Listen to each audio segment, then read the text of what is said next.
மனிதர் உணர்ந்து கொள்ள இது மனித காதல் அல்ல, அதையும் தாண்டி புனிதமானது. அண்ணே வா தம்பி, என்னது இது? அண்ணே ரெஸ்யூம் ரெடி பண்ணிக்க சரியானு மட்டும் பாருங்கண்ணே.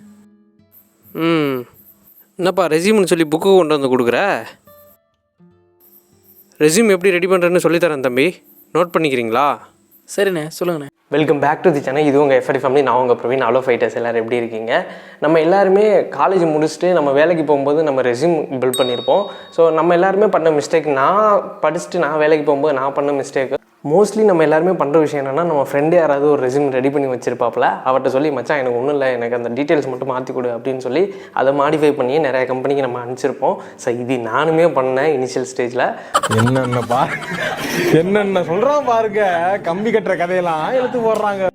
ஸோ இதெல்லாம் எப்படி ஓவர் கம் பண்ணலாம் அப்படின்றத இன்றைக்கி நம்ம பார்க்க போகிறோம். ஃபர்ஸ்ட் ஆஃப் ஆல், நீங்கள் ஒரு ஃப்ரெஷராக இருக்கீங்க, உங்களோட ரெஸ்யூம் இப்போ தான் நீங்கள் படித்து முடிச்சுட்டு வெளியில் வந்திருக்கீங்க, ஒரு கம்பெனிக்கு நீங்கள் அப்ளை பண்ண போகிறீங்க அப்படின்னா அந்த ரெஸ்யூம் வந்து ஒரு 4-5 பக்கத்துக்கு இருக்கணுன்றது அவசியமே கிடையாது. ஏன்னா நீங்கள் ஒரு ஃப்ரெஷரு, நீங்கள் இப்போ தான் உங்களோட கெரியரை ஸ்டார்ட் பண்ணுறீங்க, உங்களுக்கு பெருசாக எந்த எக்ஸ்பீரியன்ஸுமே இருக்காது. எக்ஸ்பீரியன்ஸ் இருக்கிறவங்க தான் ஒரு 4-5 பக்கம் போடுவாங்க. நம்ம வந்து ஃப்ரெஷர் தானே, நம்ம யாருன்றதை நம்ம அவங்களுக்கு சொல்ல போகிறோம் அந்த கம்பெனிக்கு. ஸோ அதுக்கு ஒரு டூல் தான் இந்த ரெஸ்யூமு. ஸோ அது சிம்பிளாக சொல்லாமே போதும், ஒரு பேஜே எனாஃப் அப்படின்னு தான் நான் சொல்லுவேன். இந்த வீடியோ முடியும் போது ஒரு போனஸ் டிப் வச்சுருக்கேன். இந்த வீடியோ ஃபுல்லாக பார்த்தீங்கன்னா உங்களுக்கு புரியும்னு நினைக்கிறேன். அந்த எண்டில் வந்து அந்த போனஸ் டிப் இருக்குது, அது ரொம்ப ரொம்ப யூஸ்ஃபுல்லாக இருக்கும் உங்களுக்கு அப்படின்னு நான் நினைக்கிறேன். நீங்கள் எந்த கார்ப்பரேட் கம்பெனிக்கு வேலைக்கு அப்ளை பண்ணாலும் சரி, ஃபஸ்ட்டு வந்து ஹெச்ஆர்கைக்கு அந்த ரெஸ்யூம் போகிறதுக்கு முன்னாடி இப்போ ஏடிஎஸ் அப்படின்ற ஒரு சிஸ்டம் இருக்குது. ஸோ அப்ளிகேஷன் ட்ராக்கிங் சிஸ்டம்ன்றத சொல்லுவாங்க. ஸோ அந்த சிஸ்டம் மூலியமாக தான் அதுக்கப்புறம் தான் ஹெச்ஆர்கே போகும். அங்கேயே ஒரு ஃபில்ட்ரேஷன் ப்ராசஸ் நடந்துடும். ஸோ அந்த ஃபில்ட்ரேஷன் ப்ராசஸ் எப்படி நம்ம கிராக் பண்ணலாம் அப்படின்றத பார்த்தீங்கன்னா, இப்போ எந்த ஜாபை நீங்கள் எடுத்துக்கிட்டாலும் அதில் டிஸ்கிரிப்ஷன் ஒரு விஷயம் இருக்கும். ஸோ இந்த குவாலிட்டிஸ்லாம் உங்கள்கிட்ட எதிர்பார்க்குறோம் அப்படின்ற மாதிரி. ஸோ அதில் இருக்க கீவேர்ட்ஸை வந்து உங்களோட ரெஸ்யூமில் நீங்கள் ஆட் பண்ணிக்கிட்டீங்க அப்படின்னா அந்த அப்ளிகேஷன் ட்ராக்கிங் சிஸ்டம் வந்து ஈஸியாக ஓவர் கம் பண்ணிடலாம். நீங்கள் அடுத்த ஹெச்ஆர்கைக்கு அந்த ரெஸ்யூம் போயிடும், நீங்கள் ஃபர்தர் டீட்டெயில்ஸ் வந்து உங்களை கூப்பிடுவாங்க. ஸோ ஏடிஎஸை கிராக் பண்ணுறதுக்கான ஸ்ட்ராட்டஜி அப்படின்றத கூட சொல்லலாம். அதே மாதிரி இன்னொரு முக்கியமான விஷயம், நம்ம எல்லாருமே பண்ணுற ஒரு பெரிய விஷயம், அதை நம்ம ஃபஸ்ட்டே சொல்லியிருந்தேன்னு நினைக்கிறேன். ஸோ அதுதான் இங்கே சொல்கிறேன். யாரோட ரெஸ்யூமே நீங்கள் காப்பி பண்ணாதீங்க, உங்களோட ரெஸ்யூமை நீங்கள் க்ரியேட் பண்ணுங்கள், வேறு யாரையும் க்ரியேட் பண்ணவும் சொல்லாதீங்க. ஏன்னா உங்களுக்கு தான் தெரியும் நீங்கள் அதில் என்ன போட்டிருக்கீங்க, உங்களுக்கு தெரிஞ்சதை தான் நீங்கள் போட்டிருக்கீங்க அப்படின்றது உங்களுக்கு கான்சியஸ்னஸ் வரணும் அதில். ஸோ எனக்கு தெரிஞ்ச விஷயத்தை தான் நான் போட்டிருக்கேன், இதெல்லாம் எனக்கு தெரியும் அப்படின்னு இன்டர்வியூக்கு அதுக்கு ரிலவெண்ட்டாக கொஸ்டின் உங்களுக்கு ரைஸ் பண்ணால் கூட உங்களுக்கு ஆன்சர் பண்ண தெரியணும். ஸோ அதனால நீங்கள் க்ரியேட் பண்ணுங்கள், யாரோட ரெஸ்யூமே வந்து நீங்கள் காப்பி பண்ணாதீங்க. ஃபர்ஸ்ட் ஆஃப் ஆல், ரெஸ்யூமில் வந்து ஃபோட்டோ நம்ம போடுவோம்ல, கார்னரில் போடுவோம் அந்த ஃபோட்டோ வந்து செல்ஃபி எடுத்த மாதிரியோ இல்லை இந்த கோணல் மாடலாம் முகத்தை திருப்பி அப்படி எடுத்த மாதிரிலாம் எடுக்காமல் ஒரு ப்ரொஃபஷனலான ஒரு ஃபோட்டோ வந்து நீங்கள் அதில் கொடுக்கணும். அது மட்டும் இல்லாமல் நம்ம ரெடி பண்ணுற அந்த ரெஸ்யூம் வந்து ஒரு ப்ரொஃபஷனலான ரெஸ்யூமாக இருக்கணும். பார்த்தோன்னே ஒரு ஹெச்ஆர் பார்த்தோன்னே ஓகேப்பா அந்த பையன் கரெக்டாக இதுக்கு சூட் ஆவான், ஈவெண்ட் அதுக்கான குவாலிட்டிஸ் இருக்குது, பர்ஃபெக்டாக இருக்குது ரெஸ்யூம் அப்படின்ற ஒரு தாட் ப்ராசஸுக்கு அவங்க வரணும். ஸோ அந்தளவுக்கு குவாலிட்டியான ரெஸ்யூம் வந்து நம்ம ப்ரொஃபஷனலாக நம்ம அவங்களுக்கு கொடுக்கணும். மோஸ்ட்லி வந்து உங்களுக்கு தெரிஞ்சதை மட்டும் உங்கள் ரெஸ்யூமில் போடுங்க. ஸ்கில் செட்டில் எனக்கு இது தெரியும், அது தெரியும், ஜாவா தெரியும், பைத்தான் தெரியும், HTML தெரியும், இந்த மாதிரி நிறையா தெரியும் நம்ம போட்டோம்னா அதுக்கு ரிலவெண்ட்டாக அவங்க கொஸ்டின் கேட்பாங்க. ஸோ அதனால் நமக்கு தெரிஞ்சதை மட்டும் நம்ம போடலாம், இல்லைன்னா தெரிஞ்சுக்கிட்டு நம்ம போடலாம்.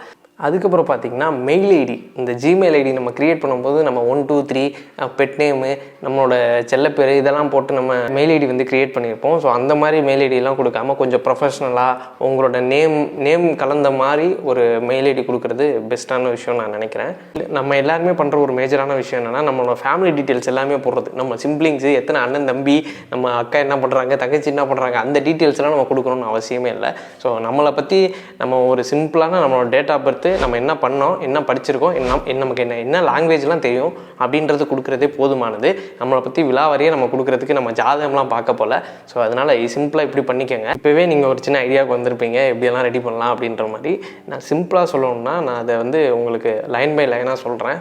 ஃபஸ்ட்டு வந்து உங்களோட நேமு, அது கீழே வந்து ஒரு கோட் வேர்ட், அதாவது நான் இதை பண்ணுவேன், இதை செய்வேன்ற மாதிரி. லிட்டரலி ஒரு எக்ஸாம்பிள் சொல்லணும்னா, ஒரு இன்வென்டர், நான் ஒரு கிரியேட்டர். ஸோ அந்த மாதிரி ஏதாவது ஒரு அடைமொழி கீழே சேர்த்துக்கிட்டிங்க அப்படின்னா கொஞ்சம் யூனிக்காக இருக்கும் உங்களோடது.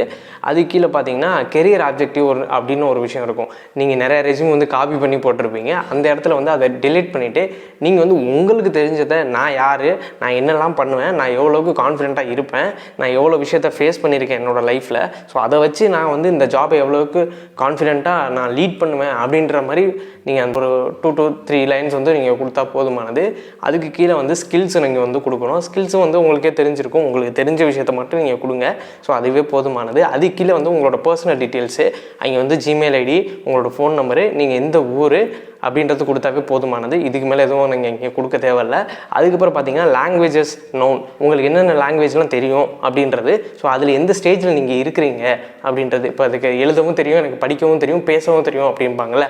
ஸோ அதுக்கு நீங்கள் மென்ஷன் பண்ணணும். எழுதவும் தெரியும், எனக்கு படிக்கவும் தெரியும், பேசவும் தெரியும் அப்படின்றது எந்தெந்த லாங்குவேஜுக்கு உங்களுக்கு தெரியுமோ அதை நீங்கள் வந்து அந்த இடத்துல மென்ஷன் பண்ணணும். அதுக்கடுத்து பார்த்தீங்கன்னா உங்களோட ஸ்ட்ரென்த்தை சொல்லணும். உங்களோட ஸ்ட்ரென்த் என்ன, வீக்னஸ் என்ன அப்படின்றது உங்களுக்கு இன்டர்வியூலையுமே அந்த கொஸ்டின் வந்து கேட்பாங்க. உங்களோட ஸ்ட்ரென்த் என்ன, வீக்னஸ் என்னன்றது நீங்கள் முன்னாடியே நீங்கள் வந்து அலோகேட் பண்ணி வச்சுக்கணும். ஸோ அதை இங்கே மென்ஷன் பண்ணுங்கள். அதாவது hard worker, self motivated, so இந்த மாதிரி விஷயங்கள் எல்லாத்தையுமே நீங்கள் அதில் போட்டுக்கலாம். அது உங்களை வந்து இன்னும் கொஞ்சம் போல்டாகவும் யூனிக்காகவும் காட்டும். ஒரு 10 ரெஸ்யூம் வந்து அந்த இன்டர்வியூக்கு வருது அப்படின்னா உங்களோட யூனிக்காக காட்டுறதுக்கு ஸோ அந்த மாதிரி நீங்கள் ட்ரிக்ஸ்லாம் நிறையா யூஸ் பண்ணலாம். ஸோ இந்த இடத்துல தான் உங்களோட கீவேர்ட்ஸையும் நீங்கள் யூஸ் பண்ணணும். இதை நீங்கள் யூஸ் பண்ணும்போது அந்த ஏடிஎஸை வந்து நீங்கள் கிராக் பண்ணிடலாம். அதுக்கடுத்து பார்த்தீங்கன்னா ஹாபீஸில் வந்து நம்ம எல்லாருமே பண்ணுற ஒரு பெரிய விஷயம் என்னென்னா, எனக்கு கிரிக்கெட் விளையாட தெரியும், செஸ் விளையாட தெரியும், இல்லை எனக்கு இந்த மாதிரி கேம்ஸ் எல்லாம் விளையாட தெரியும் அப்படின்ற மாதிரி போடுறத விட ஸோ அந்த இடத்துல வந்து கொஞ்சம் யூனிக்காக போடுங்க. நான் வந்து நிறையா டெக்னாலஜிஸை வந்து எக்ஸ்ப்ளோர் பண்ணுவேன், நான் புது புது விஷயத்தை கற்றுப்பேன். ஸோ அந்த மாதிரி இப்போதைக்கு நான் ஒரு கோர்ஸ் பண்ணிகிட்டு இருக்கேன். ஸோ அந்த மாதிரி டீட்டெயில்ஸ்லாம் வந்து நீங்கள் கொடுக்கலாம். இது உங்களுக்கு ரொம்ப ஒரு அட்வான்டேஜாக இருக்கும். ஸோ நீங்கள் இப்படியெல்லாம் பண்ணும்போது அந்த இன்டர்வியூவர் அந்த ரெஸ்யூமை பார்க்குறாரு அப்படின்னா உங்கள் மேலே ஒரு நல்ல இம்ப்ரெஷன் ஜென்ரேட் ஆகும். ஓகே, இந்த பையன் வந்து ரொம்ப இனோவேட்டிவாக இருக்கான், இதிலே உள்ள இனோவேட்டிவாக பண்ணியிருக்கான் அப்படின்னா ஒர்க்கும் வந்து இனோவேட்டிவாக பண்ணுவான், ரொம்ப கான்ஃபிடென்ட்டாக பண்ணுவான் அப்படின்ற மாதிரி ஒரு இம்ப்ரெஷன் வந்து அவங்கக்கிட்ட ஜென்ரேட் ஆகும். ஸோ பார்த்தீங்கன்னா நீங்கள் ஒரு யூஜி படித்து முடிச்சுட்டு வேலைக்கு போகிறீங்க அப்படின்னா கண்டிப்பாக ஒரு ப்ராஜெக்ட் பண்ணியிருப்பீங்க ஃபைனல் இயரில். ஸோ அந்த ப்ராஜெக்டை பற்றின டீட்டெயில்ஸு அதை பற்றி உங்களுக்கு தெரிஞ்சிருக்கணும். மோஸ்ட்லி நம்ம காலேஜில் யாருமே வந்து ஓனாக பண்ணுறது கிடையாது, எல்லாம் வெளியில் தான் வாங்கி கொடுக்குறாங்க. அட்லீஸ்ட் அந்த வெளியில் வாங்கி கொடுக்குற அந்த ப்ராஜெக்டையாவது நம்ம டீட்டெயில்டாக நம்ம தெரிஞ்சு வச்சுருக்கணும். எண்ட் டு எண்டு என்னென்ன ப்ராசஸ் இருக்குது, என்னென்னலாம் பண்ணியிருக்கிறோம், என்னென்ன மாடல்ஸ் எல்லாம் யூஸ் பண்ணியிருக்கோம் அப்படின்ற மாதிரி டீட்டெயில்ஸ் எல்லாத்தையுமே நம்ம கேதர் பண்ணி அதுக்கு ரெலவெண்ட்டான விஷயத்த நிறையா நம்ம தெரிஞ்சு வச்சுக்கிறது ரொம்ப ரொம்ப நல்லது. மோஸ்ட்லி வந்து நீங்கள் ஒரு ரெஸ்யூம் எடுத்துகிட்டு ஒரு கம்பெனிக்கு போகிறீங்கன்னா உங்களுக்கு நீங்கள் என்ன படிச்சிருக்கீங்க, எவ்வளோ பர்சன்டேஜ் வச்சுருக்கீங்க அப்படின்றதான் எந்த கம்பெனியுமே பார்க்க போகிறதில்ல. உங்களுக்கு என்ன தெரியும், உங்களால் என்ன பண்ண முடியும் அப்படின்றது தான் இங்கே இருக்கிற எல்லா கம்பெனியுமே பார்க்குறாங்க. ஸோ அதனால் வந்து நீங்கள் ரொம்ப கான்ஃபிடென்ட்டாக அவங்கள்ட்ட வெளிக்காட்டினா தான் உங்கள் மேலே அவங்களுக்கு நம்பிக்கை வரும். ஓகே, இந்த பையனை செலக்ட் பண்ணலாம், இந்த பையன் வந்து இந்த ஒர்க்குக்கு வந்து சூட்டபுளாக இருப்பாப்புல, ரொம்ப கான்ஃபிடென்ட்டாக இருக்காப்புல அப்படின்றத வந்து நீங்கள் ப்ரொஜெக்ட் பண்ணணும் அவங்கக்கிட்ட. ஸோ அதை நீங்கள் அந்த கான்ஃபிடென்ட்டை காமிச்சிட்டிங்கனாவே நீங்கள் ஈஸியாக வேலை வாங்கிடலாம். மோஸ்ட்லி வந்து இவ்வளோ தான் லைஃப், இதுக்கு மேலே முடியாது போல், நம்மளால் இவ்வளோ தான் ரெடி பண்ண முடியும் போல், நம்மளால் இவ்வளோ தான் பண்ண முடியும் போல் அப்படின்ற ஒரு தாட் ப்ராசஸிங்கை விட்டு வெளியில் வாங்க. நம்மளால் எல்லாமே பண்ண முடியும். நம்ம 10th பாஸ் பண்ணியிருக்கோம், 12th பாஸ் பண்ணியிருக்கோம், அதுக்கப்புறம் காலேஜும் பாஸ் பண்ணியிருக்கோம். இவ்வளோ பேரை கடந்து தான் நம்ம ஒரு வேலைக்கும் போகிறோம். ஸோ எந்த ஸ்கூல் காலேஜுமே நமக்கு சொல்லிக் கொடுக்குறது கிடையாது. நீ போய் வந்து இங்கே படித்த ஜாவாவையோ இல்லை தமிழ், இங்கிலீஷு இல்லை ஏதோ ஒரு சப்ஜெக்ட், இந்த சப்ஜெக்டை கூட நீ ஃபைட் பண்ண போகிறது கிடையாது அப்படின்றத ரியல் வேர்ல்டில் பார்த்தோம்னா நம்ம ஒரு மக்களை தான் நம்ம ஃபேஸ் பண்ண போகிறோம். ஏதோ ஒரு ஹெச்ஆரை ஃபேஸ் பண்ண போகிறோம், ஏதோ ஒரு கம்பெனியில் இருக்க வாட்ச்மேன் செக்யூரிட்டியை கிராஸ் பண்ணி உள்ளே போக போகிறோம். ஸோ அங்கே வந்து நம்ம புக்கை ஃபேஸ் பண்ண போகிறது கிடையாது, ஏதோ ஒரு மக்களை தான் ஃபேஸ் பண்ணுறோம். இது நமக்கு எந்த ஸ்கூல் காலேஜுமே நமக்கு சொல்லிக் கொடுக்குறதே கிடையாது. இது ரொம்ப குரூஷியலான ஒரு டேர்ம்னு கூட சொல்லலாம், அந்த பீப்புளை ஹேண்டில் பண்ணுற விதம். ஸோ அதெல்லாம் வந்து நீங்கள் ஈஸியாக க்ரோ ஆன் பண்ணிக்கோங்க. மோஸ்ட்லி வந்து கான்ஃபிடென்ட்டை விட்டுறாதீங்க. எவ்வளோதான்டான்றது முதல்ல இல்லவே இல்லை, முடியாது, நடக்காது, கிடைக்காது அப்படின்றதெல்லாம் நம்ம சேனல்லே தடை பண்ண வார்த்தைகள் அப்படின்றத நான் ஒரு வீடியோலையுமே சொல்லியிருக்கேன். இப்போவும் நான் அதை தான் சொல்கிறேன். அதெல்லாம் அப்படி ஒரு வார்த்தையிலே இல்லை. இங்கே முடியாதுன்னா யாருமே எதுவுமே பண்ணியிருக்க மாட்டாங்க. உங்களால் எல்லாமே பண்ண முடியும். நீங்கள் நம்பணும். நீங்கள் நம்பினா கண்டிப்பாக எல்லாமே பண்ண முடியும். ஓகே பிரவீன், எல்லாம் ஓகே தான். எனக்கு ஏதோ ஒரு சின்ன ஐடியா இருக்குப்பா, நீ சொன்னதை வச்சு நான் ரெஸ்யூம் வந்து க்ரியேட் பண்ணிடுவேன். ஆனால் எங்கே க்ரியேட் பண்ணுறது அப்படின்றது ஒரு கொஷின் எல்லாருக்குமே வரும். எஸ், அதுக்கு வந்து ஒரு ஃப்ரீ டூல் இருக்குது. நம்ம ஆன்லைன்லேயே பண்ணிக்கலாம், நீங்கள் ஃபோனில் கூட பண்ணிக்கலாம், இல்லை லேப்டாப் வச்சுருக்கீங்களா லேப்டாப்பில் கூட பண்ணிக்கலாம். என்ன அப்ளிகேஷன் அப்படின்றத கேட்டிங்கன்னா நேராக போய்ட்டு கூகுள் சர்ச்சில் வந்து கேன்வான்னு சர்ச் பண்ணுங்கள். கேன்வான்னா அது ஃப்ரீ தான், ஃப்ரீ சாஃப்ட்வேர் தான். ஸோ அதில் வந்து ரெஸ்யூம்னு மேலே சர்ச் பண்ணிங்கன்னா ரெஸ்யூம் வரும். அதில் ஏதோ ஒரு ரெஸ்யூம் வந்து உங்களுக்கு பிடிச்ச ஒரு ரெஸ்யூம் வந்து நீங்கள் செலக்ட் பண்ணிவிட்டு அதில் வந்து சின்ன சின்ன டீட்டெயில்ஸை வந்து நீங்கள் மாடிஃபை பண்ணி மோஸ்ட்லி நான் சொன்னது எல்லாமே நோட் பண்ணி வச்சிருந்தீங்கன்னா அதை நீங்கள் அதில் இம்ப்ளிமெண்ட் பண்ணுங்கள். ஈஸியாக வந்து கிராக் பண்ணி உள்ளே போயிடலாம். இது ஃபுல்லி வந்து ஒரு ஃப்ரெஷருக்கான ஒரு ரெஸ்யூம் எப்படி கிரியேட் பண்ணலாம் அப்படின்றத நம்ம சொல்லியிருந்தோம். மோஸ்ட்லி வந்து ஒரு சிங்கிள் பேஜில் இருக்கணுன்ற மாதிரி. இதுவே ஒரு ப்ரொஃபஷனலான ஒரு 2 to 3 years எக்ஸ்பீரியன்ஸ் இருக்குது பிரவீன், நான் ஒரு ரெஸ்யூம் எப்படி கிரியேட் பண்ணுறது, நான் எப்படி ஒரு கம்பெனி ஆக்சஸ் பண்ணுறது அப்படின்ற விஷயத்தெல்லாம் நம்ம அடுத்தடுத்து நம்ம பார்க்கலாம். அது மட்டும் இல்லாமல் நம்ம அடுத்தடுத்து இன்டர்வியூஸையும் எப்படி கிராக் பண்ணலாம் அப்படின்ற மாதிரி நிறைய சஜஷனும் நம்ம கொடுக்கலாம் இருக்கோம். ஸோ அதெல்லாம் நீங்கள் ஸ்டே டியூனாக பார்க்கணும் அப்படின்னா நம்ம சேனலை சப்ஸ்கிரைப் பண்ணிடுங்க. ஓகே தம்பி, சொன்னதெல்லாம் நோட் பண்ணிக்கிட்டீங்களே, ஓகே தானே? ஓகேண்ணே. கிளம்புறேண்ணே. தம்பி என்ன படிச்சிருக்குன்னு சொல்லவே இல்லை. அண்ணே SSLC பாஸ்ண்ணே.